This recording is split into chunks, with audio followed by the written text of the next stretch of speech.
Okay, welcome to the Healthy Heights talk today for the health and wellness. And today we're going to talk about managing your cholesterol. So what is cholesterol? Well, cholesterol is a waxy substance that's found in the bloodstream and cells. Cholesterol is actually needed in our bodies for cell membranes and hormones, and it's used to make vitamin D in our bodies. 75% of the cholesterol in our bloodstream is made by our liver. The rest is absorbed from food. So cholesterol travels in the blood in particles called lipoproteins, such as high-density lipoproteins and low-density lipoproteins. So where is cholesterol found? Well, cholesterol is found in animal products, such as meat, poultry, fish, eggs, butter, whole milk, and cheese. It is not found in plant-based foods, such as fruits and vegetables. Foods with trans fats or saturated fats can cause the body to produce more cholesterol in the liver. So the different types of cholesterol, the high-density lipoprotein, or the HDL, is considered the good cholesterol. It contains a higher level of protein than it does cholesterol. It transports cholesterol from the tissues of the body to the liver so that the cholesterol can be eliminated in the bile.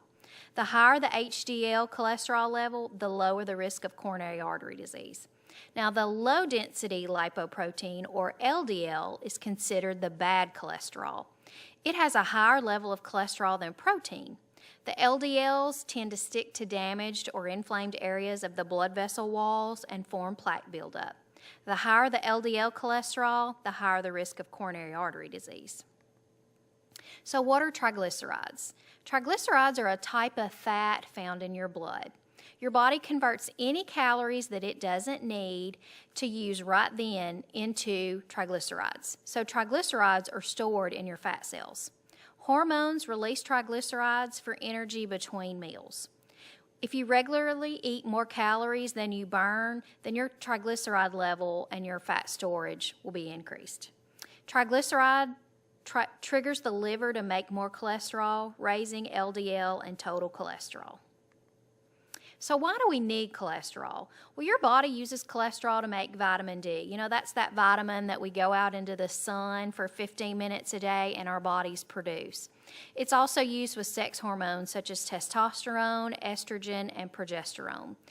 It's used for the stress hormone cortisol, bile acids for digestion.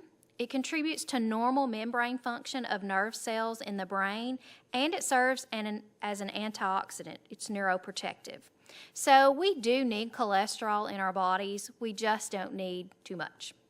So the first thing is to know your numbers. You know, your cholesterol, you want it to be less than 200. It's considered borderline high if it's 200 to 239, and high if it's 240 or higher.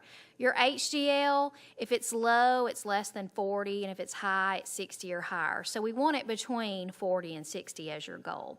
Your LDL, we want it to be less than 100. It's considered high if it's between 160 and 189, and it's considered very high if it's 190 or greater. Your triglycerides, you want it to be the normal, less than 150. It's borderline high from 151 to 199, and it's considered high when it's above 200. So how can we control cholesterol with our diets? First of all, you want to minimize your sweets and refined carbohydrates, such as refined breads, cakes and pies and cookies, and candy. Excess sugar increases your triglyceride levels, which is going to contribute to your liver producing more cholesterol. So you want to increase your consumption of healthy fats, such as polyunsaturated fats and monounsaturated fats. You want to reduce the consumption of those saturated fats. Reduce your portion size to control calorie intake. You want to help maintain a normal weight and sugar metabolism. You increase your fiber intake. Choosing those whole grains, fresh fruits, and vegetables can help you do that.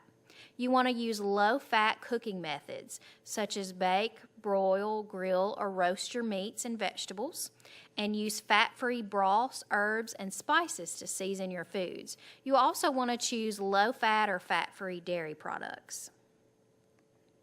So what oils should I choose? I think we hear this common about People talking about the new fads with the coconut oils and things like that. Well, the first thing, you want to choose polyunsaturated and monounsaturated fats. So your polyunsaturated fats are your corn, soybean, safflower, sunflower oils. Your monounsaturated fats include your olive, peanut, and canola oils. Your hardened fats, such as shortening, have higher saturated and trans fat contents, such as vegetable shortening. Anything that's hardened at room temperature you want to avoid. Palm kernel, and coconut oils are higher in saturated fats, so you want to not choose those. So what meats should I eat for my cholesterol? Well, first you want to choose lean cuts of meat.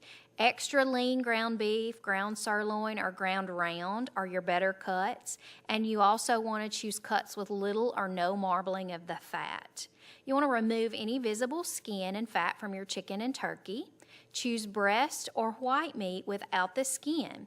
Choose fresh fish of any kind, and you want to choose leaner cuts of pork and lamb, such as the tenderloin. And always make sure when you're choosing pork that it's a fresh pork and not a cured, such as the bacon, ham, and sausage. You want to choose your white meat more often than your red meat, and you want to choose meat-free options such as beans and tofu at least twice per week, or more if you can. And that's all for today. Thank you.